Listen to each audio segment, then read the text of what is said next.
Čus, já vítám u tohohle videa na tomto YouTube kanále. Dneska si ukážeme, jak udělat takový jednoduchý program na spuštění dvou a více aplikací, nebo souborů, nebo toho, co chcete prostě spustit. A já to mám tady tím třeba spouštím Minecraft, protože mi se neinstaluje nějak, nevím proč. Ale to je jedno a v našem případě budeme spouštět MP3 soubor a JPG soubor, takže jdeme na to. A ještě kdybyste nepochopili vysvětlení ode mě, tak jsem vám tady napsal kompletní postupy toho dluhy, jak to je babička v létě. Takže to vám dám do popisku na Pastebin, nebo něco nebo do uložta, to je úplně jedno. A já to nebudu zdrovat a jdeme na to. Ze všeho nejdřív bych vám radil, abyste se napsali do komandového řádku, příkazového řádku color a velké G. Tady vám vyjedou pak všechny barvy, co do toho poznámky bloku můžete dát. A já jsem si vybral černo-zelenou, což je černý pozadí a zelený text.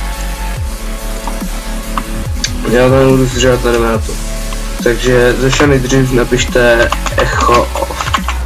To dělá to, že když napíšete echo nějaký text, tak vám to napíše jenom jednou tohleto.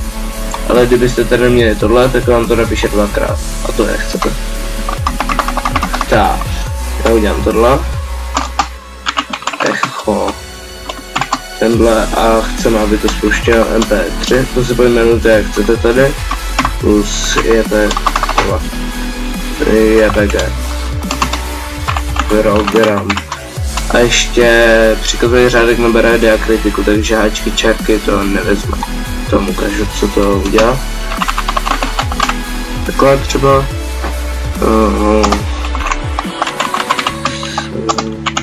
Exit. Tak, uložíme to.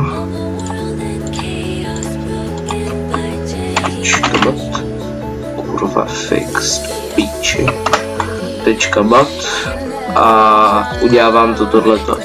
Tady vám to napíše nějaký egyptský píčoviny a to nechcete. Takže já kritiku na. Tak. My si tady uděláme tuhletu píčovinu. Tak. A ještě si sem dáme bez echo. A podívejte se do popisku, tam máte kompletně vysvětlené všechny ty příkazy, co jsou použitý v tomhle videu. Takže kdybyste tomu nerozuměli, tak se tam podívejte, máte to tam. Tak. Teď. Jo. Tak. Teď ale vám to nepíše bíle a jestli chcete, aby to nějak vypadalo, tak to my nechceme. A proto se napíšete color a svou vybranou barvu a to se exit.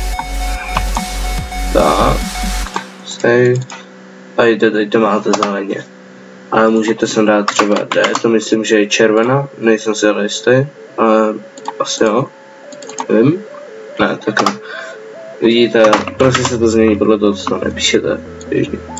Tak, ale teď se dostáváme k té trošku zabavnější části, což je spouštění souborů. Takže se na to můžeme hodnout a nejdřív si zjistíte, kde máte uložený to, co chcete spouštět. Takže já to mám uložený na ploše, v C disku, na nějakém účtu prostě. Takže já to budu spouštět takhle. C2. Tohleto značí disk, na kterém to máte, většinou to je na C vždycky. A potom dáte users, pokud máte víc účtů, pokud ne, tak tam dáte, myslím, rovnou ten účet. Já to spustím přes tohle, desktop, to je plocha, tohle a pak spustíte jpg.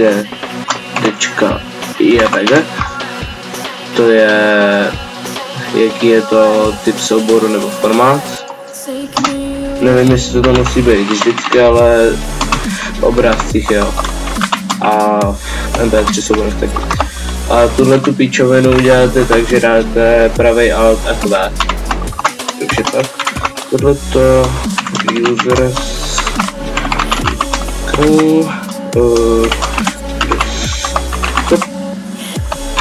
a MP3 MP3 tak pauza exit save tak a vidíte, teď vám to spustí ten obrázek a ten MP3 soubor. A pak se s tím dá ještě hodně dobře pracovat. Můžete s tím vymazat soubory, mazat soubory, prostě spouštět třeba i 100 aplikací, to je úplně jedno, ale dá se s tím dost vyhrát. A no, to je asi všechno.